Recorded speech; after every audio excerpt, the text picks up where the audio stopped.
Hello everyone, welcome to the Tabletop and Hobby Stop. My name is Michael and I am joined here today for an extra special 4th of July episode by my wife Jozlynn. Hello. And we are going to be painting up a miniature, a George Washington miniature, an awesome one I found on North Star Military Figures. And then we will be talking about a subject I get asked about a lot. And that is painting from a certain source, painting from a specific source, such as like a historical source, for instance, painting accurately. So you're going to talk about the source material, like say you get a brand new box of minis from like 40K or from Legion. You're going to be looking at the box to paint from that?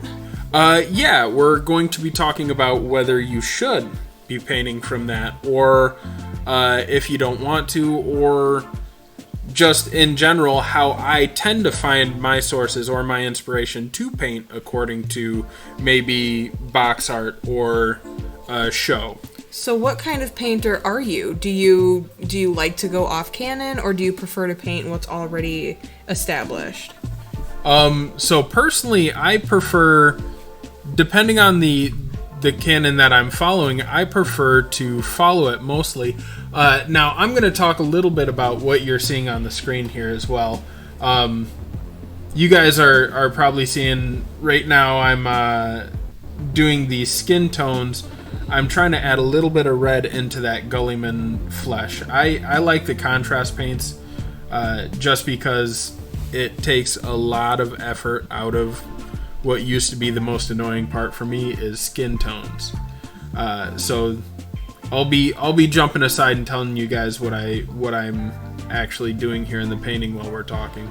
But yes, as far as what kind of painter I am, I tend to follow the sources, especially for my Legion models, for characters that I know and love, like Luke Skywalker and Han Solo. Those guys I try to paint as close to the source material as I can, but I am not afraid to stray out of the lines if it is like a unit.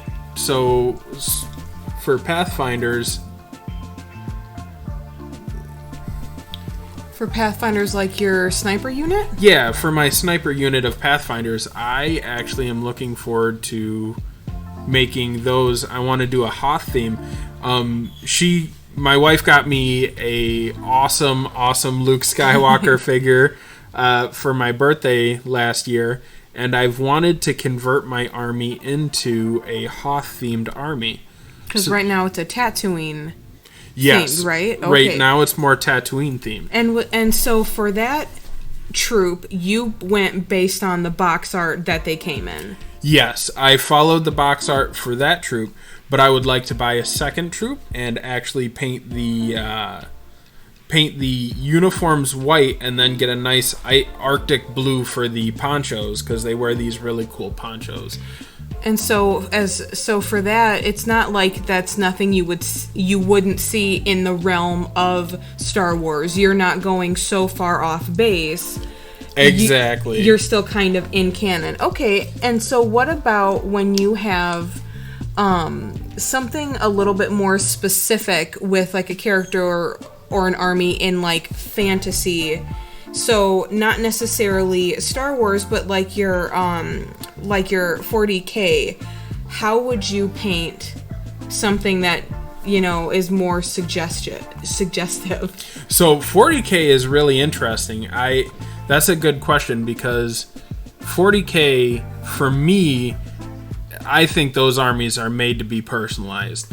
They have their chapter rules and all that, and even when I had a Blood Angels army, I didn't follow it. I think my Blood Angels were white with red accents. Mm-hmm. So I love the idea, because I don't have that headcanon already pre-established, and there's room within the lore to have some crazy awesome stuff in 40K.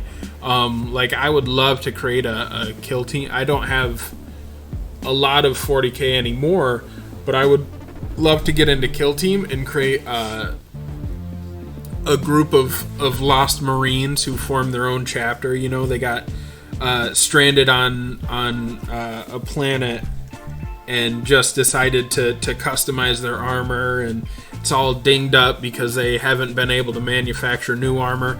I think that would be awesome, and I think that's perfect what 40K for what 40K is. But when it does come to Star Wars Legion, I don't try to stray too crazy. I try to keep it within the realm of something I would definitely see in the Star Wars movies, for instance.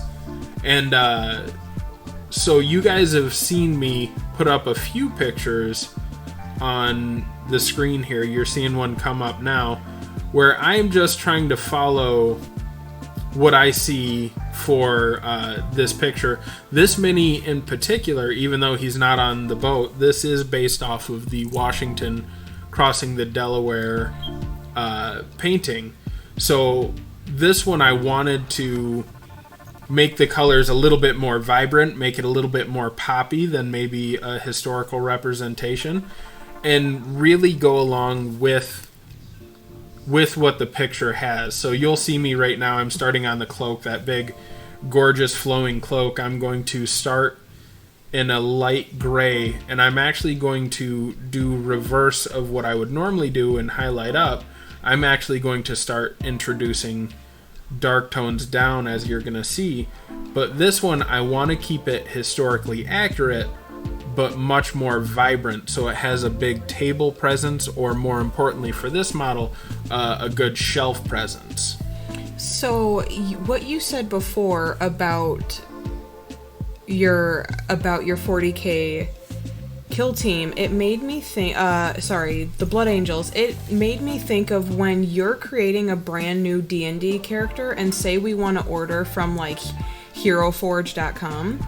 I noticed that you'll create the character and then you'll go in and you'll like make that mini, and like after you have that personality devised, will you then go in and build and then paint said mini? How's your process for when you're doing something that's completely, that it really has no concept art, it has no reference point? What do you do for minis like that? Oh, those, I normally like to fly a little.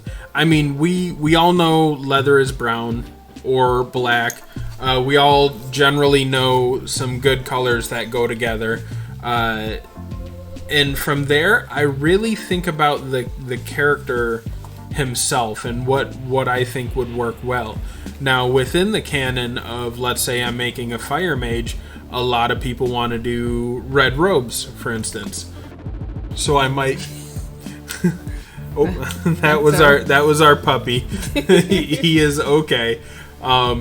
So for a fire mage, those red robes, something that most people, you think fire, you think red. That might be something I consider going with. But when I'm going with a whole new character, generally I'm trying to establish a headcanon of my own to work within.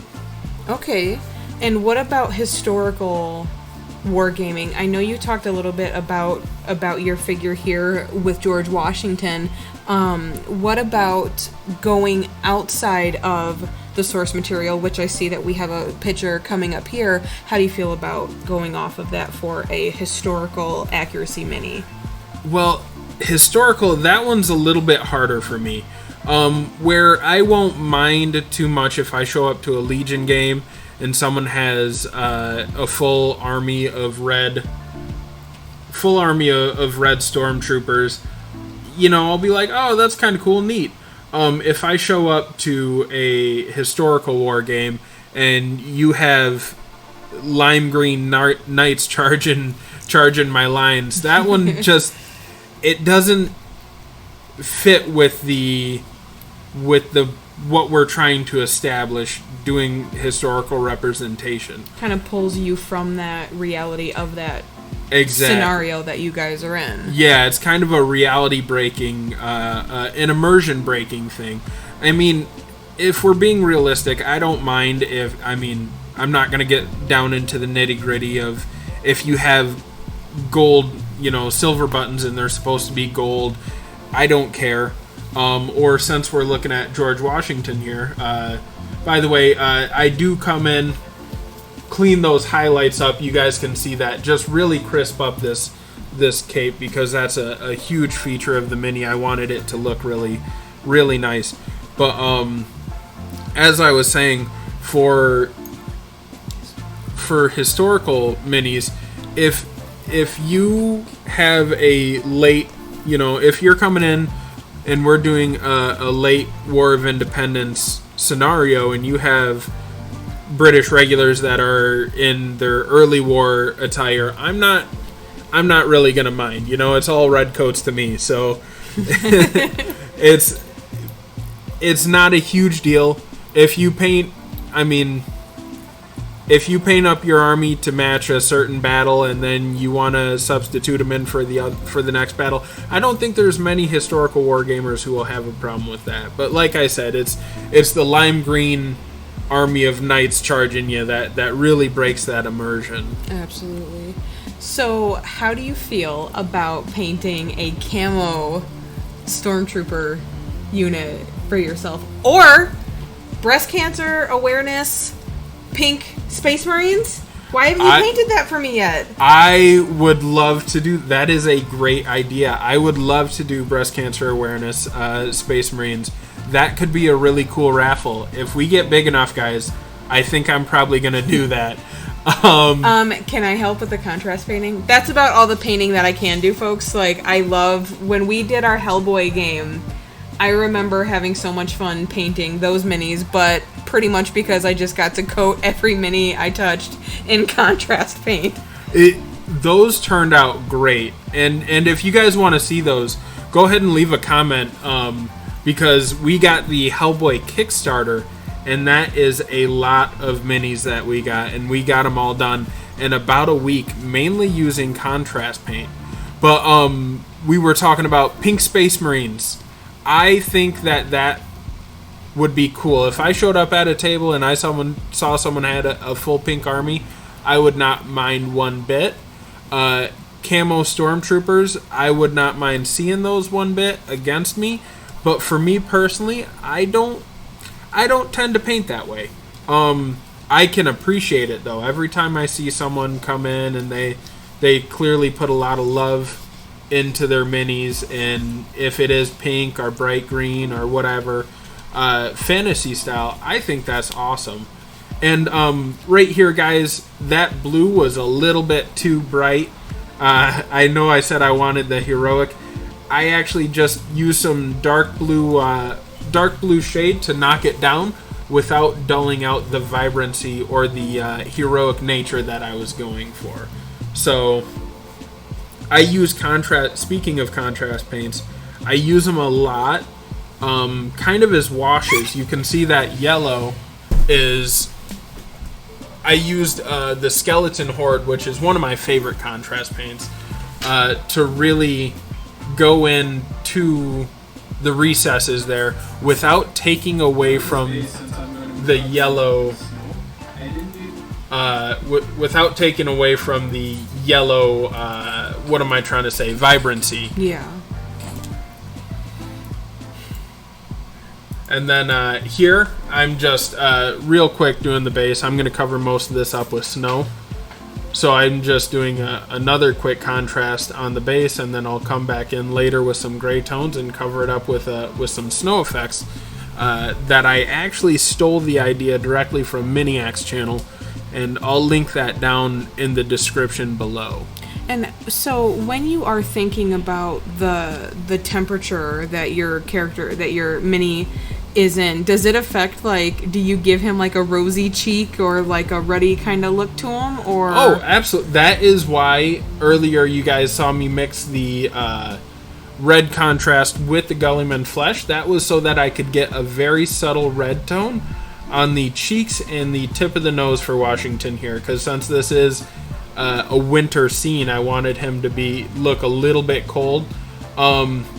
Now, if this was a fantasy miniature, maybe I would have used some more blue tones, but since this was historical, as we were talking about, I kind of like to stay within the lines, you know, and don't want to stray too far outside because I want to respect the source material, as it were.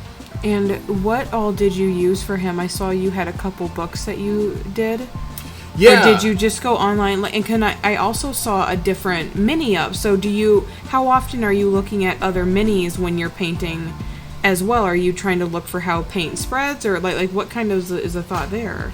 So a lot of it comes from feel and knowing your paints, of which paints to use to match the tones that you're looking for. But most what I looked at this one particularly was that North Star. Right on their website, they have the miniature all painted up. So I used that North Star picture that they had from their website, as well as the Washington crossing the Delaware painting that you guys have seen me put up a number of times throughout this video. Just as a reference, I kind of wanted to stick it up there anytime I was looking. So I was actually debating doing the cloak in straight black, but I didn't feel like highlighting it down, so I checked the picture and it looked actually quite gray, and that's why I started with such a light gray to begin with. And is this the flocking or the base coat that you're going to use? Yep, this is the snow. That's that snow. Miniac does a whole video. It's like I said, it'll be down in the description. A whole what's the best snow to use video, and I really liked how this stuff looked. I actually ordered it in the middle of him making that video. I clicked. I'm pretty sure he has the Amazon affiliate link down. So if you watch that video, go ahead and you like this snow, go over to his video, and he should have an Amazon affiliate link there. Looks like one of the more simpler bases that you did. This mini turned out fantastically. Yeah, here's the glory. Well, I suppose we could call them old glory shots. So that is kind of my thought process on what you should paint, how accurate you should be painting your minis. I will let these shots roll, and if you guys like this video, go ahead and smack the like button, hit subscribe if you feel so inclined, and go ahead and light up the comment section. I wanna start cultivating a nice comment section, and over on the side here, you should see a playlist that YouTube thinks you'll like, or maybe a suggested video. And I will catch you guys in the next one. Bye, guys. Bye.